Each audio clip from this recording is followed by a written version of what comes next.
I'm Oliver Katz, the conference producer, and I'll just wait a couple more moments to make sure that everyone has loaded in. It's great to see so many of you from around the world joining us, everyone from Taiwan to have people in the US, in the UK, across Europe. So thank you so much. And so as some of you may know, our upcoming summit is taking place in person in San Francisco at the end of March, and it will be our first in-person summit in over 2 years. So we're really, really excited about this. The summit theme is accelerating innovation and action for sustainable growth, which is why we're so excited that Danone North America and Juvederm has decided to partner with us and put out 2 incredibly relevant yet distinct challenges. Danone North America looking for technologies for improving the texture and melting properties of cheese alternatives, and Juvederm's challenge is focusing around natural ingredients that support immunity, energy, and sleep. Now, in terms of the schedule today, we will start by going off on a 15-minute discussion around the innovation priorities of Danone North America and Givaudan, just to get a glimpse into their focus areas over the next year. We'll then continue with 2 presentations from each of the companies around their challenge and why they are so important for both their business, but also for the wider sector. We'll then wrap up with a 20-minute chat discussing what they will look for in startups and how they work with external partners. We'll also be providing some final details about applying and the process we take in shortlisting the companies to then present at our March summit. Now, through all this, we'll also be taking live questions from you, the audience. So please post those questions in the Ask a Question section located at the bottom of the screen on the right. Lots of you have already been posting questions, so thank you very much for those. I'll definitely be incorporating them into this, and lots can also be upvoted. So you can upvote the questions. The more upvoted the question, the more likely it will be asked. So if you like any of the questions that have already been posted, make sure to upvote. Please also feel free to use the comment section as you're doing, just to add some productive conversations, or if you're having any technical experiences and issues, please comment in the chat and one of my team will assist you. But without further ado, I am delighted to welcome to the Future Tech series, Takoua Debeche, Chief Research and Innovation Officer from Danone North America, and from Juvederm, Alex Bastos, Head of Front-End Innovation, and Emilie from Head of Explore Health and Nutrition, both from their Taste and Wellbeing platform. So thank you so much for joining us today. I hope you're all well. Hi, everyone. Great. Hello, everyone. Thank you, Oliver. Thanks, Oliver. Great to be here. Hi, everyone. Fantastic. And I thought I'd just start off just very briefly. If you could all just give a quick overview or background on your role at each of the companies, just so it can set the scene a little bit. Maybe Takoua, you'd like to go first. Sure. So I'm Takoua, and I lead our research and innovation teams for Danone in North America, so we're US and Canada. And that includes obviously everything, from product development, process development, new technologies, packaging, as well as, consumer science and more. And I'm very happy to be here today. Fantastic. Alex? Yeah, hi, Oliver. Yeah, so Alex Bastos, calling from Zurich, Switzerland. I'm heading what we call front-end innovation, which is mostly about open innovation with the startups on the food side of Givaudan. And I'm Emilie Fromentin. I'm leading the health and nutrition group as part of science and technology that is focused on designing ingredients that will support specific health benefits and specific nutritional benefits. Fantastic. Thank you very much for those overviews. And just to start and set the stage, as a top level overview, I thought we'd start with just understanding a little bit more about the biggest challenges you're currently experiencing in your organizations, and really what's going to be kind of your main focus areas over the coming year. So again, Takoua, would you like to start? Yeah, sure. If you would have asked me that question 2 years ago, I would have had a very different answer than today. But obviously, the pandemic has brought to us new challenges. The main challenges that we are facing today as a food CPG are related, obviously, to inflation and volatility in commodities. Lots of challenges around sourcing, even for simple raw and packaging materials.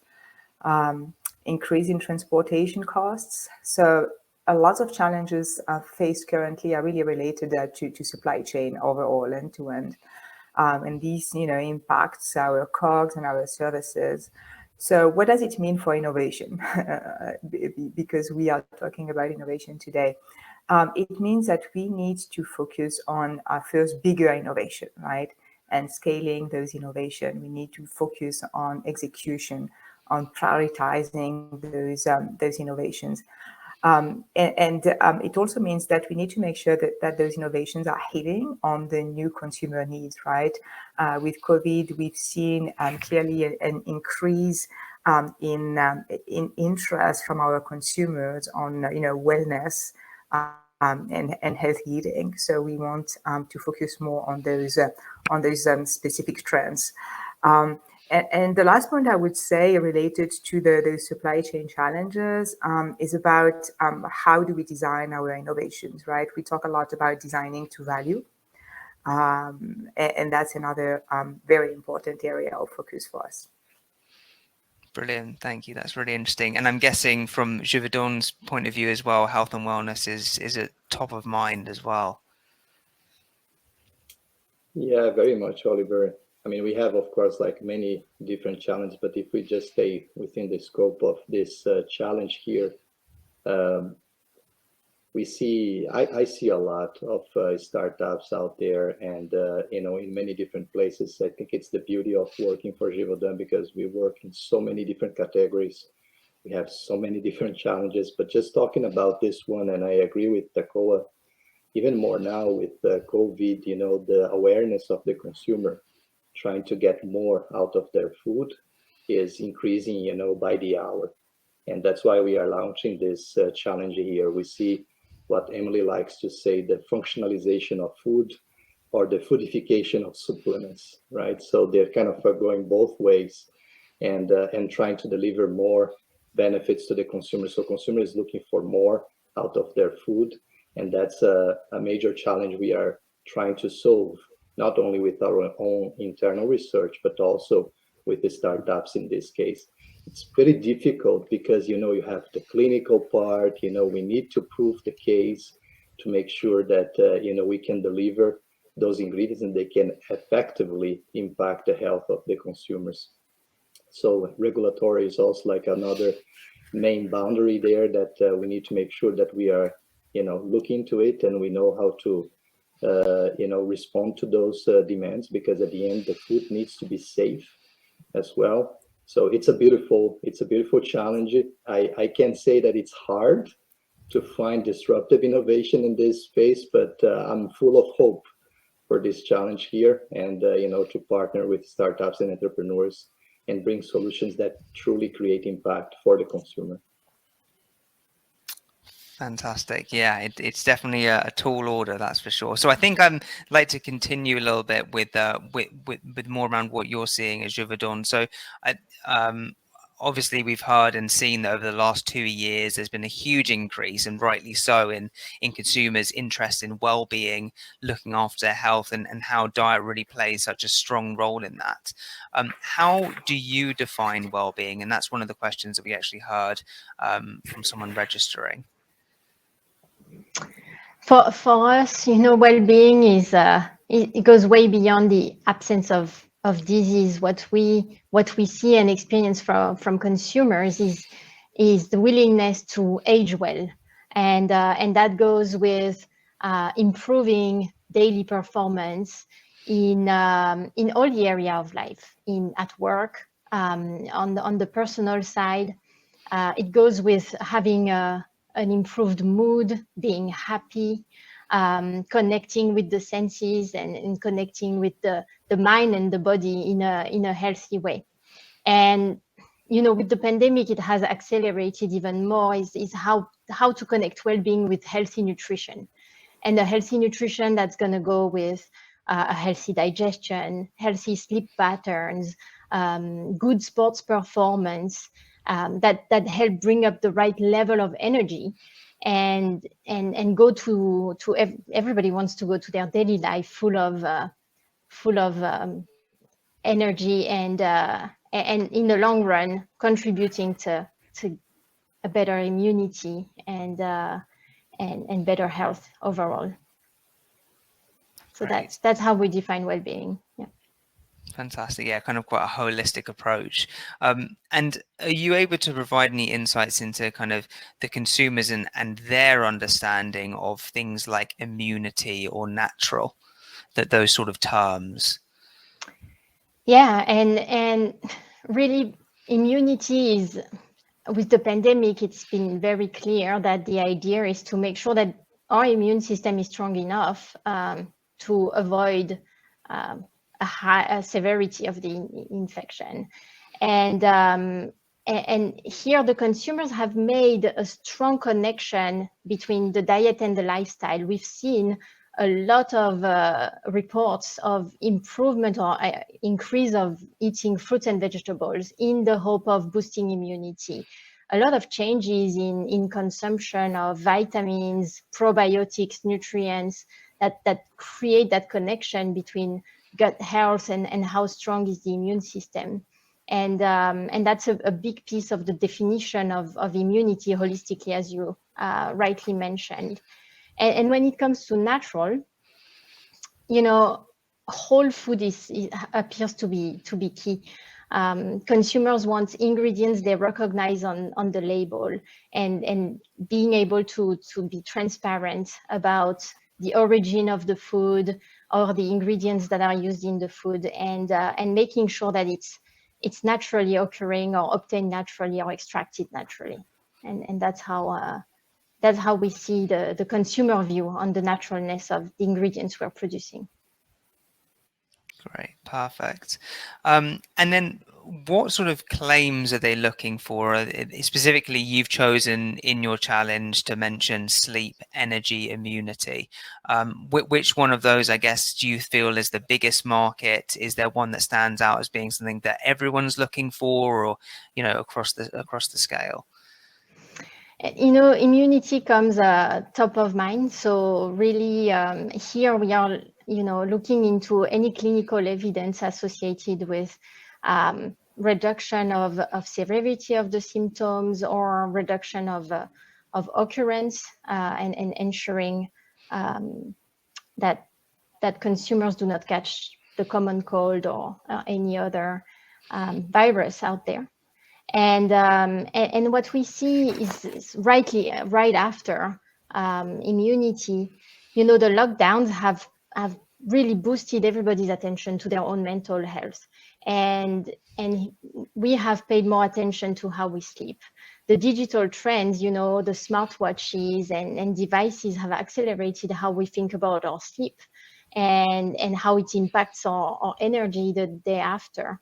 So even if the market is a bit lower today in brain health in general, and sleep and mind and energy, it really comes right after immunity, and it's growing, and the claims are very very direct. Improved sleep quality, improved attention and focus are on top of mind for everybody's daily productivity. Great, thank you for that. And my final question, one again that we got from an audience member, was what are the challenges to get a product 100% clean label without any additives? And which of these ingredients that I guess you use mostly are hard to get as kind of a clean label version?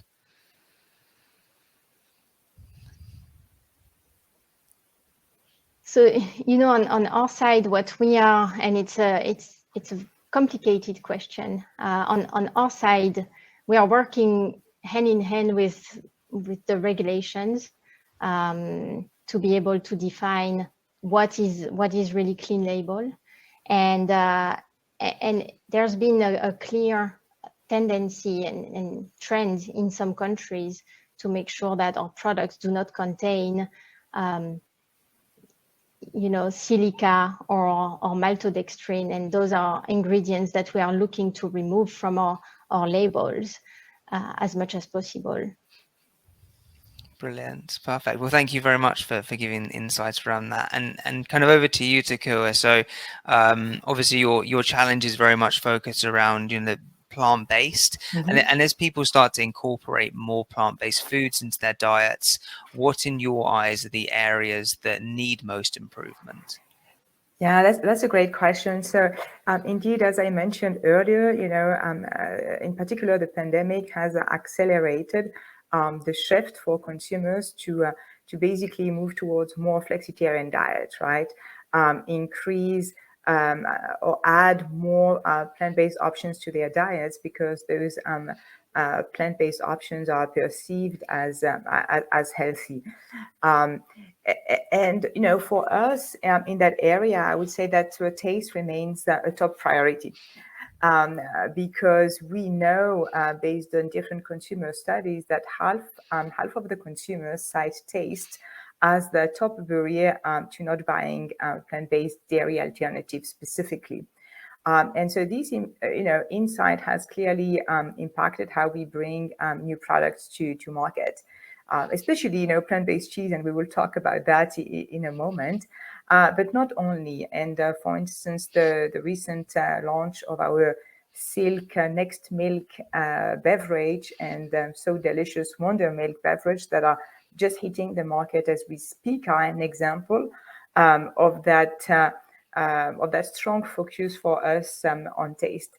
Obviously, we also focus on other areas. I would say that nutrition of a plant-based product is another important axis we are working on.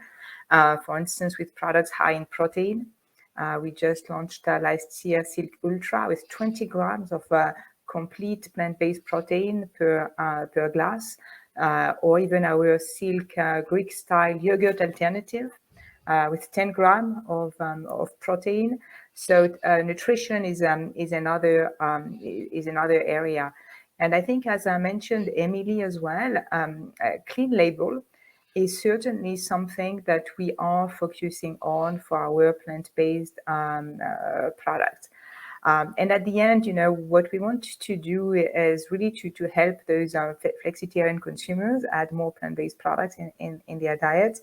And we believe that if we could unlock those barriers, we would unlock another wave of growth, and we would be able to increase household penetration significantly. Wow, very, very exciting. And with regards to kind of the plant-based protein sources that you use, which do you prefer in your products? And I guess particularly in also alternative cheeses as well. That's a great question. I love that question because there's been an evolution over the past couple of decades, right? Since the first plant-based products and dairy alternatives were launched, 20 years ago or even further. Those products were ingredients driven, right? We had first soy milk, for instance, and then almond milk. Well, that trend has shifted now, and now we are actually focusing on benefits. So we choose the plant-based proteins and plant-based ingredients based on the benefits they are going to provide. And for instance, we use soy because it's a complete protein, but we also use, a full range of plant-based ingredients depending on the benefits that we want to deliver to the consumers, whether it's, pea or fava. When I think about plant-based cheese, the benefits there that we are looking for is specifically texture.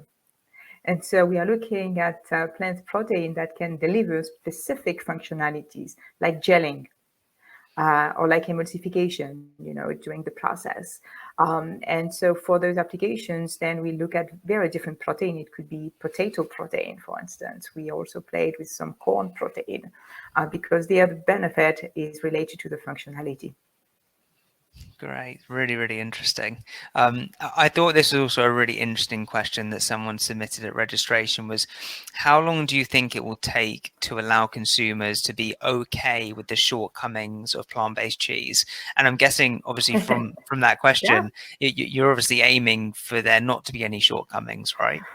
Right, of course. So that's a great question. And so don't get me wrong, right? Plant-based cheese products that are currently on the market are really good, and they've improved a lot versus the first launches.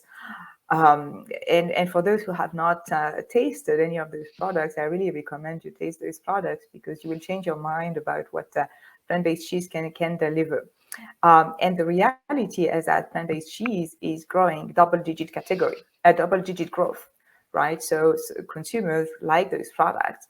And I think the category has more than doubled over the past 3 years. So we are seeing tremendous interest and growth in those categories. But as I said, we know that the shortcomings are related specifically to texture when it comes to melt and stretch, as those products don't yet deliver fully what the dairy cheese product can deliver. I do believe that we'll be able to overcome those challenges in the next few years. And we launched that challenge with the Future Food Tech to help us solve for those challenges. Yeah, well, hopefully there's a lot of startups who are listening to this webinar now who are able to assist. The final question to both of you before we launch into the presentation. So outside of these key focus areas that you've described and also the challenges themselves, are you experiencing any exciting other trends or innovations that you're seeing at the moment that may not even be part of the core business, but obviously you yourself are getting excited by? Sure, I can start with that question. First, myself personally, I'm really passionate about science and technology and how science and technology, can be translated into amazing innovation in food products in particular. And I'm excited about lots of trends, from synthetic biology to cell culture. I'm really excited about lots of those discoveries. But specifically, at Danone North America, and based on our portfolio of both dairy and plant-based products, we are focusing on, specific trends. I cannot share, the details of the pipelines we are working on, as you can understand, but I can, certainly mention a couple of trends. So first, we will continue, to double down on innovation related to flexitarian diets and plant-based diets. And as I said, we recently launched a big innovation with our Silk Next Milk products, but we also want to continue to double down on products with health benefits. We recently launched Activia Immunity, so not only gut health, but immunity, which is an example for that. And so in the future, we will continue, to focus on those trends, plant-based trends, health and well-being, and push that further, right? I'm really excited about personalization and customization when it comes to health. I'm also very, excited about trends related to artificial intelligence and how, can that be translated into innovation during the product development process and also in terms of engaging with consumers. And we should not forget, obviously, the big trend around sustainability and circularity or food waste. That's part of our One Planet, One Health vision, and we continue to be active in that area across the supply chain, including regenerative agriculture, innovations. I mentioned food waste. We launched actually also recently were two good yogurt products with a good save line extension where we rescue fruits that otherwise would be wasted. So that's that's an example of innovations that we are bringing to the market. And I think the trends have shifted towards, as we said, more health and wellness with the pandemic, and I'm convinced that this is here to stay, almost food as medicine, right? Great, yeah, so many really exciting trends there in this space. And Emilie and Alex, did any of those, I'm guessing quite a few resonated with you as well. Absolutely, and you've covered a lot, and it's great, to see the alignment between what you're working on, Takoua, and what we are working on as a B2B player in the domain. Sustainability resonates clearly. We are very much focused on naturalness, and when working with natural ingredients, sustainability is the number one priority. So that's really something that clearly resonates. The digital trend that you talked about, artificial intelligence, is key, and that's something that we are watching very closely. And I would say, when you talk about gut health and immunity, the link to the microbiome, getting into the science and understanding better the microbiome, that is really something that's interesting for us. Yeah. So. Fantastic, great. Alex, anything to add or no?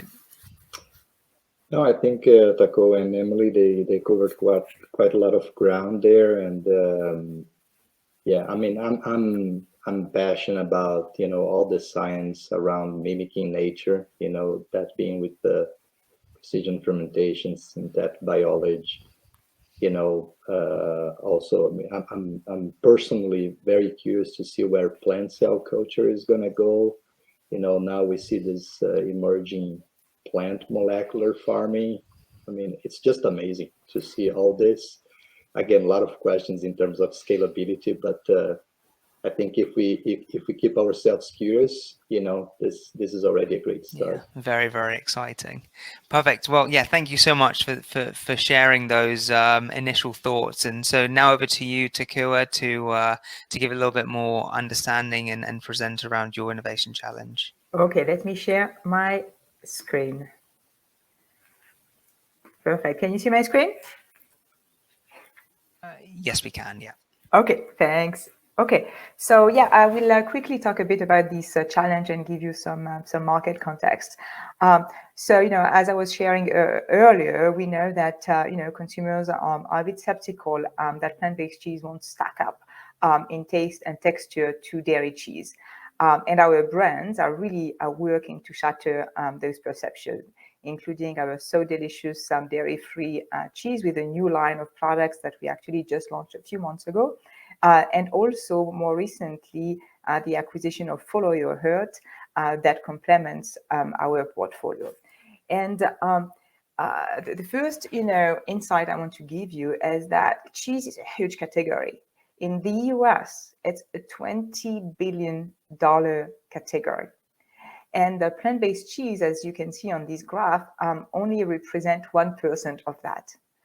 However, as I said also earlier, plant-based cheese is anticipated, to more than double in the next few years, and it's growing double-digit, and it's been growing double-digit for a few years now.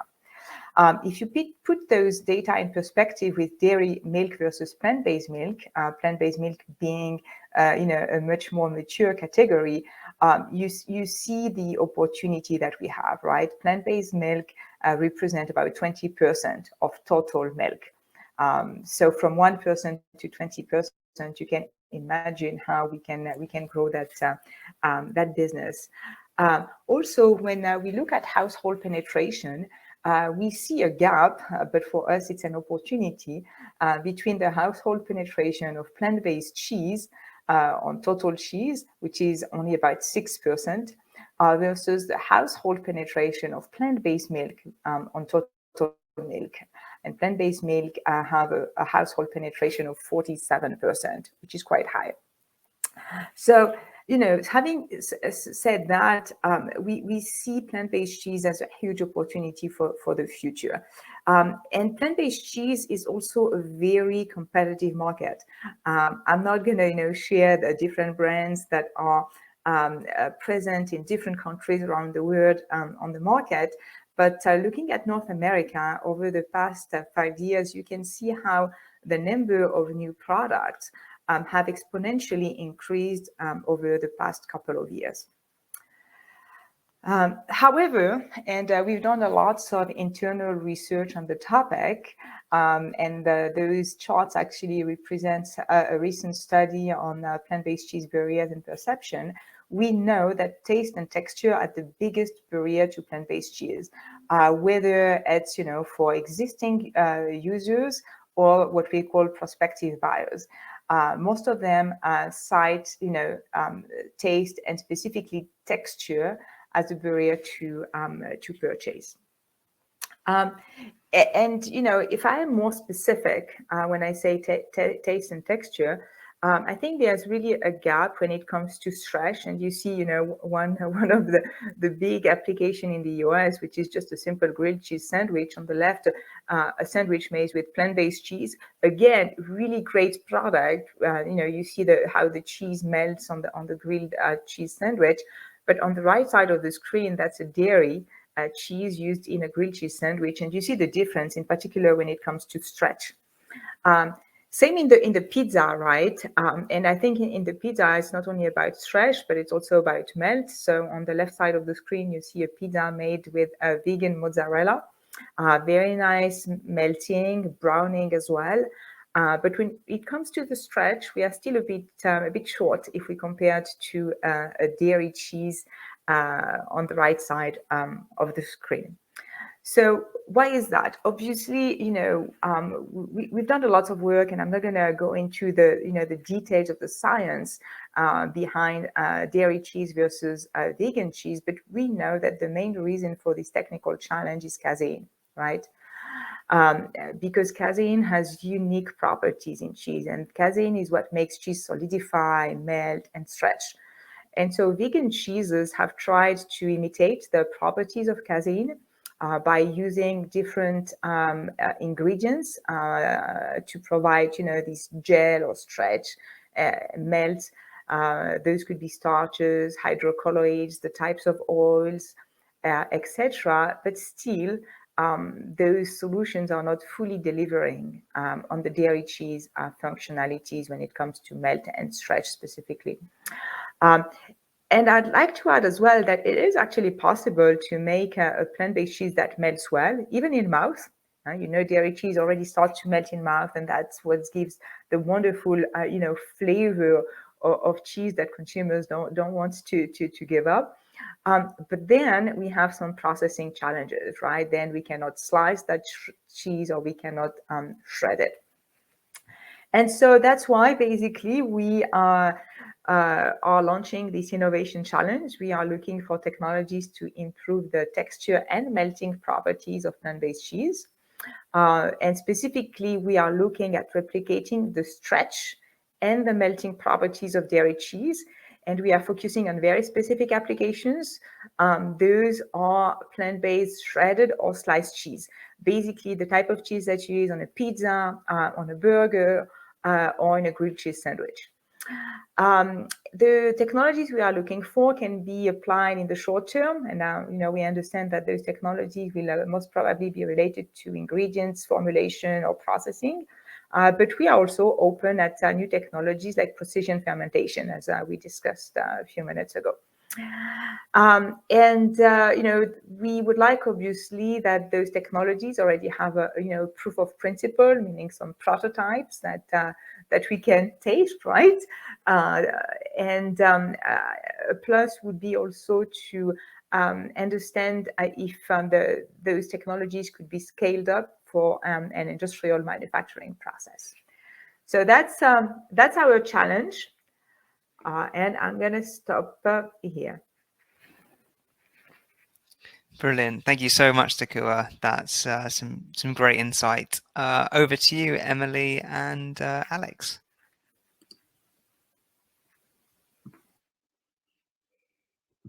Thank you. Emilie, can you share? Okay, everyone, so I'll start. Oops. And I'll start talking about Givaudan first, and this is my time to pitch to you. So I hope there are a lot of startups listening to this webinar, and that we are, attractive enough to you. The first thing we want to say, family, you can go to the next slide, is our reach. We like to say that we do touch billions of lives every day, everywhere.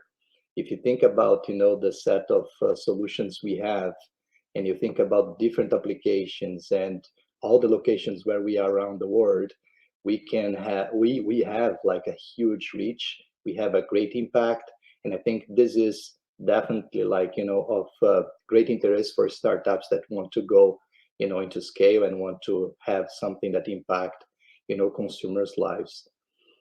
Next, Emilie. For us, the impact is not only for consumers, but of course our main goal, as Emilie said before, is definitely related to the environment. We are applying and working to become a B Corp. We definitely want to bring those impacts into nature. We put that as part of our purpose, that we want to create for people happier and healthier lives, but definitely with love for nature. And we want to do that in collaboration with others. So that's my mandate. That's what I'm doing at Givaudan, and create like great teams between corp and the startups to deliver innovation. Next, Emilie. We are pretty much everywhere, and we wanted to bring this to you so that you understand, what would be the impact if we do something together and bring solution for consumers. We have locations in more than 180 places around the world, a lot of production sites in many countries, and actually now we are close to 18,000 employees around the world. So just to give you a numbers and sense on on our size and our reach. And I finish here just to tell you that we have this what we call the Givaudan Innovation Powerhouse. S&T is our science and technology and our R&D, if you want, but we definitely put alongside with us, academia, suppliers, and startups in this case. And we are definitely looking for this unfair advantage, to bring more technology, speed, and sustainability. So to finish off, we want to impact the environment. We want to bring impact to consumers. We want to do that together with you, and doing with Givaudan, definitely your innovation will have impact everywhere around the world. So I pass the ball to Emilie, who will tell you more. Oh, there is one more just to finish off on how we collaborate with the startups. Yes, so it's all about co-innovating and commercializing together. So we will offer all access to our innovation capabilities and personnel, provide you all the access to market, and we can also invest. I guess at the end of this webinar we'll talk more about how we work with startups. And now, yes, I give the ball to Emilie, who will tell you more about specifically on this challenge. Thanks, Emilie. Thanks, Alex. So here we've talked about it, and really our focus is healthier, happier lives, and with that, more sustainable food without compromising on taste. We talked about it. Taste is key. And that's what we would like to emphasize as we are entering markets beyond dietary supplements and expanding into foods. So when we think about health and nutrition, we talked earlier today about food as medicine, and here what we have in mind is the impact of non-communicable diseases on the population, and this willingness of the consumer to improve their health to avoid those non-communicable diseases, and sustainability being key. The goal is to mix the two, mix the idea of flexitarian diet, plant-based diet, paying attention to what we eat and mixing this with supplementation or functional food that will help prevent rather than cure occurrence of diseases. So to give you a bit of an idea of the ingredients that we have developed so far and we are commercializing, we are commercializing quite well in the dietary supplement industry, and we have a list here that you can see of branded ingredients, and they're all backed by proprietary clinical studies. Those ingredients are typically differentiated and patent protected. And the way we are organizing our innovation is to look into different health platforms, health categories. And we have mind and energy as a top category, and gut and immunity that we'll talk about as part of this challenge. And we also have ingredients that cover physical health, cardiovascular health, joint health, and intimate as well. We have key ingredients, plant-based ingredients, whole food ingredients that will help support urinary tract health as well as menopause. And to get a bit more into the depth of the challenge, I'll show you here the trends that we've seen and the goal of the consumer to boost their mood and immunity with food and beverages that have been accelerated by the pandemic, that have been raising awareness and really going along that trend of saying, I'm paying attention to what I eat to help support my immune system, to help support my sleep, and creating this virtuous circle of holistic health. So to give you a bit more details of the examples of what we call the foodification of nutraceuticals, or the functionalization of food, we have here a few examples of what we have seen. We have seen the market in the past few years going from capsules and tablets to gummies, shots, or powders and shakes that help diversify the formats of the dietary supplements. And on the other side, we've seen enhanced waters, sports energy drinks having more and more claims, as well as plant-based dairy alternatives that carry a functionality in food and beverages. So here for the challenge, we are looking for emerging solutions in immunity, mind, energy, and sleep. And in the short term, what we would like to address is specific ingredients. So here you have a list of what we are looking into. We talked about clean label and whole foods, sustainability and natural. To that, we can add, organic and non-GMO is a key factor, allergen-free. And then it would be ideal for those ingredients to be clinically studied and have a form of differentiation, whether it is an improved bioavailability of a nutrient or a proved efficacy. And above all, they need to be well applicable and stable in food and beverage matrices. A key point and a nice plus would be for the ingredients to be registered in major countries around the world. And here we'd be looking at ingredients that would be from a pilot scale to fully commercialized ingredients. And then in the long term, we keep an eye on everything that's plant-based, but we are also looking beyond. And so we'd also be looking at innovative technologies, whether it is extraction or fermentation, that will help differentiate further botanical extracts. I saw in the question mentioning, vitamin B12. So we'd be interested in looking at nutrients like vitamins, but also prebiotic, probiotic, postbiotics intervention. And in addition to that, we'd also keep an eye on technologies that would support the data-driven customization. We talked a little bit about personalization. So that is also something that we could consider. And here, because it's a bit more for the long term, we'd be open to technologies that are at the lab scale all the way to fully commercialized technologies. So we are very much looking forward to receiving your applications. We thank you very much for your participation here on the webinar, and looking forward to hearing from you. Fantastic. Thank you to all three of you for those really interesting insights and kind of delving a little bit deeper into kind of what you're looking for with these challenges.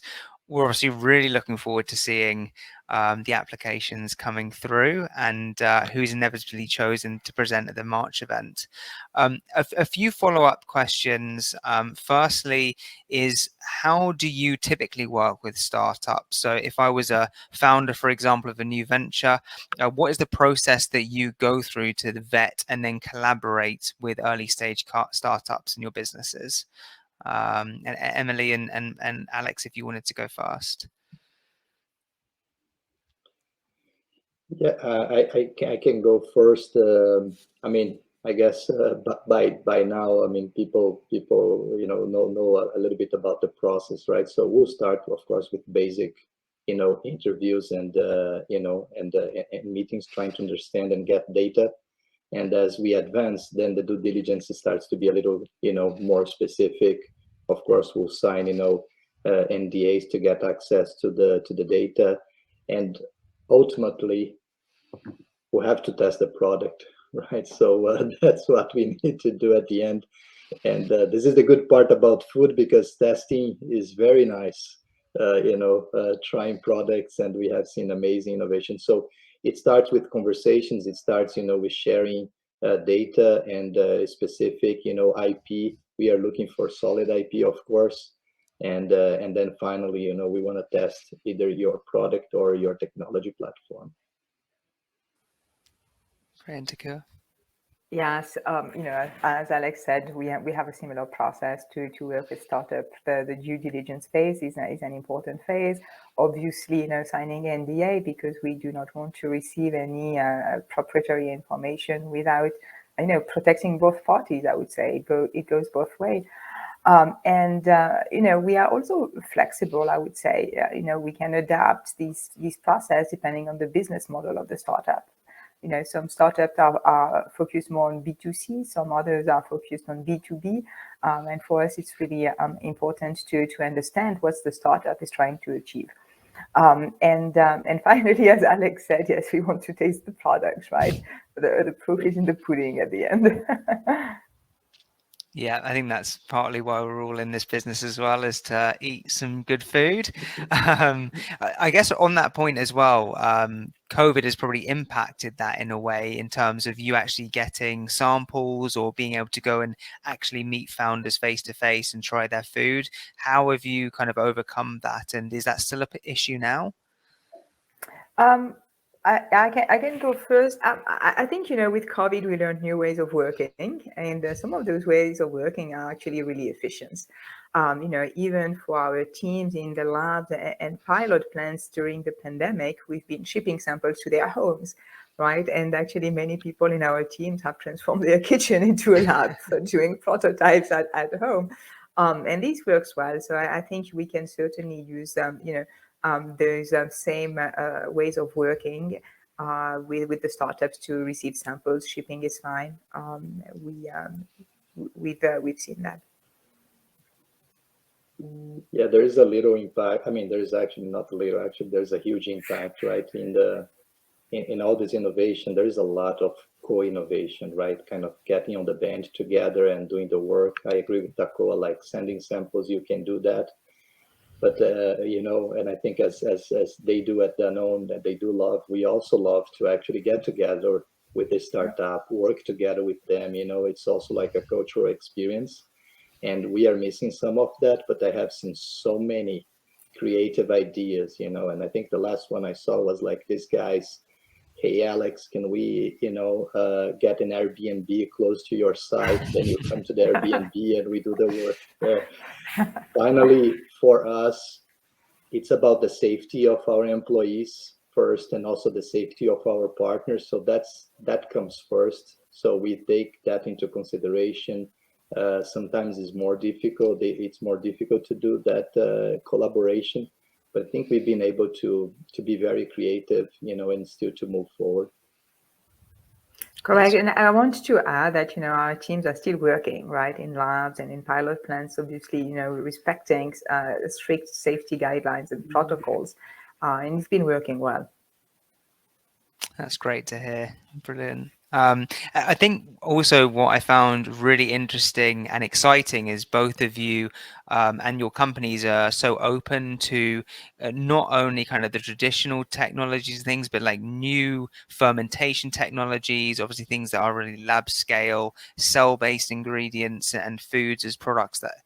And one of the audience questions was, when will you anticipate some of these, I guess, the precision fermented cell-based products coming to market, either in that retail setting or in food service or a B2B application? I think we're starting to see that, especially in the US at the moment and Singapore. But just wanted to hear your thoughts on that. Sure, I can start. As you said, Oliver, we start to see already some of those products coming to market, at least in the US, right? And some dairy proteins produced by precision fermentation, specifically whey proteins, are today on market in different products, whether it's ice cream or cream cheese. And those are B2C or food service products. So they are already on the market. However, obviously, the cost is still a challenge, and so the scale up is going to be really important to help bring those costs down to at least the equivalent dairy product. And when I look at our categories at Danone North America, when I look at plant-based cheese and plant-based yogurt, for instance, I think we are all waiting for casein. Right, for casein produced by precision fermentation to be commercialized. But there are some challenges linked to that. We know in particular that producing a casein is feasible, but how do you produce the micellar biostructure that casein have out of dairy milk? So I think that's still a challenge, but I'm very confident that those solutions will come to market in the next few years, for sure. Yeah, just to add to that, yes, I was in Singapore in end last year, so we could see some of that actually already, in restaurants. So you see this is coming. There are barriers for sure, like with the cost and scaling, but also the regulatory barrier is something that we need to watch. I think this year we'll see more and more of this, I hope, because of course, as we work with this startup, seeing the product is just mind-blowing. It's unbelievable, and it's great to see this. Again, many challenges, not only the cost, the regulatory, but also let's see how this is going to play out in a food matrix, how the consumers will react at the end to those products. But I think the innovators there in that space, I think they are doing like an amazing job, finding solutions to get the cost down. So hope to see more coming this year. That's my expectation. There's some, but I think there'll be more this year. Yeah, I think that's my expectation as well. So another question that's come in for Givaudan from Philippe. Will Givaudan consider minerals such as magnesium and zinc as natural ingredients that support immunity and mind? Emilie? So here, when it comes to minerals, I think what we had in mind would be ingredients that are whole food. I talked about whole food earlier. We see a lot of gastrointestinal side effects associated with some forms of minerals. So when having in mind the design of the ingredient, our goal is often to minimize as much as possible side effects, as well as staying true to nature and finding ways to find natural occurrence to deliver the functionality with the minerals. And that's true for minerals, that's true for other nutrients that we are looking into.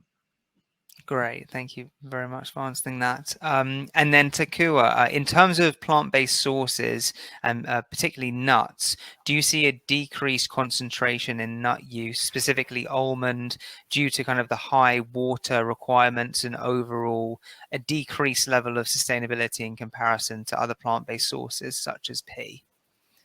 Yeah, that's a very good question. I'm going to start with what we see in market and also consumer trends. So nuts are an important part of a plant-based diet, and they provide really essential nutrition and saturated fats, etc.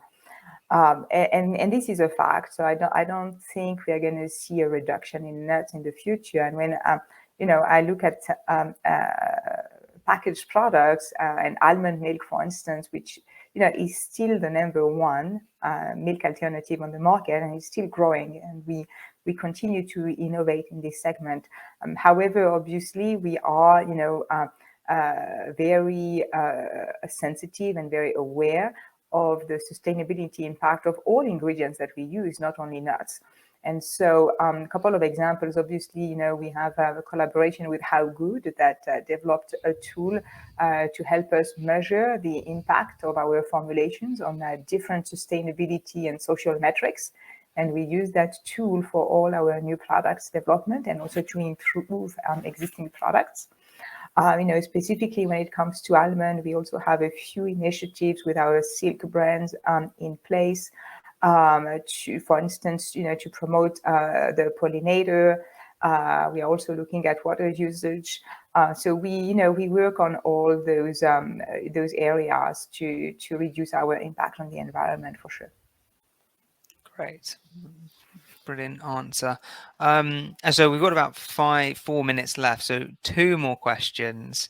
The first is looking at kind of consumer testing, and how do you know if consumers are willing to spend money to buy the solution to the problem that you have solved?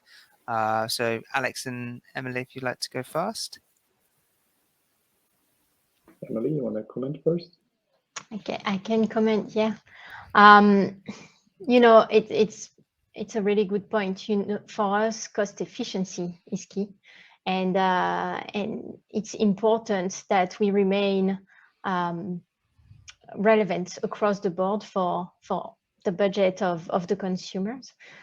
So some of those technologies, we are also looking at improving their costs, and as part of this challenge, cost is going to be an important factor in the decision making for affordability and good affordability of the different ingredients to be used in food. Yeah. Yeah, I would say on top of what Emilie, shared. Obviously, we do a lot of consumer tests, but most importantly, we co-create with consumers, right, to ensure that the solutions that we are developing are going to be relevant to consumers. And these co-creations start in the ideation phase. Of course, taste is key. So lots of consumer tests are meant to make sure that our products are superior to other products. And that's really a routine that we have as part of our development process. And at the end, we want to measure more consumer behaviors rather than purchase intent, right? Because often consumers tell something and they do something else. So understanding consumer behavior is really important for us. And that's how I think we are bringing successful innovations, and the way we measure those innovations obviously is with the net sales growth, as well as velocity, right?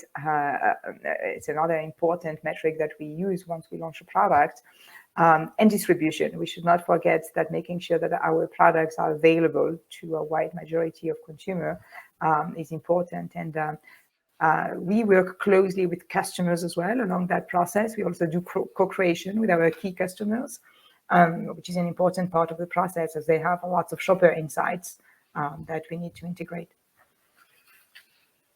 Great, thank you. Alex, do you have anything to add there? No, I mean, for the startups, maybe I just add, like, of course we want it all, right? We want the cost, we want the taste, we want the distribution, and it may sometimes look like mission impossible, but it's also to push ourselves, towards the edge.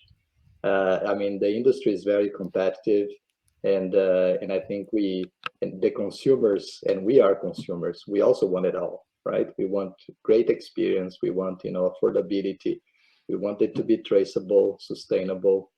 So let's aim for the for the great, and I'm sure we can get there. But yeah, but if we aim for all, I think we have a great chance to get the consumer happy. Definitely. And the final question was, what have you tried currently to address the challenges that you have put out? Are there any examples that you can give that have either worked or that haven't worked, or anything that you could give to the audience there? Takoua, would you like to go first? Yeah, sure.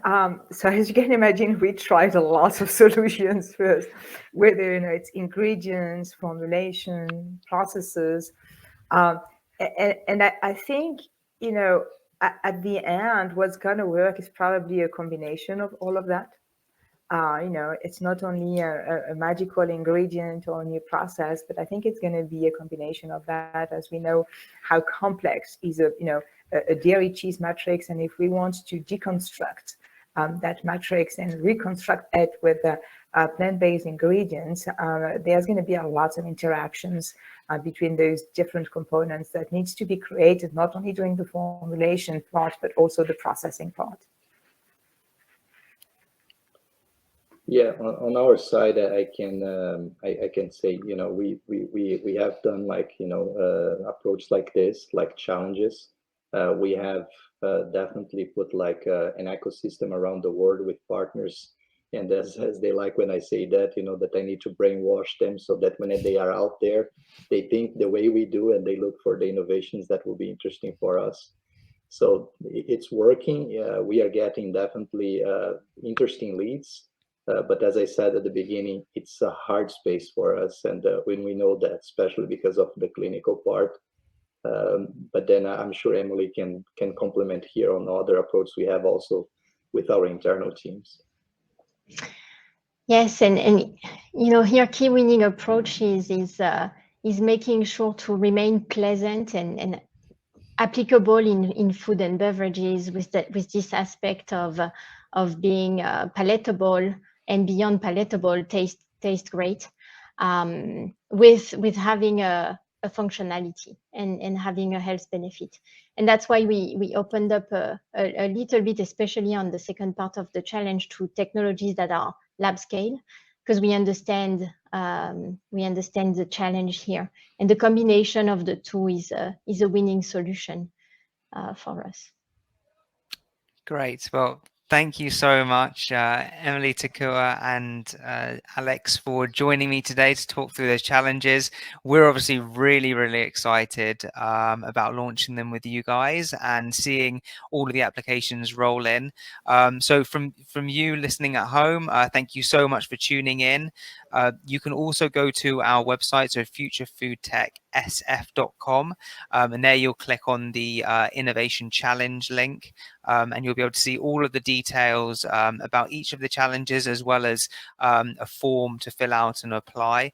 Obviously, if you have any issues, please do contact us at Future Food Tech or Rethink Events, and we'll be able to assist you in any of those applications.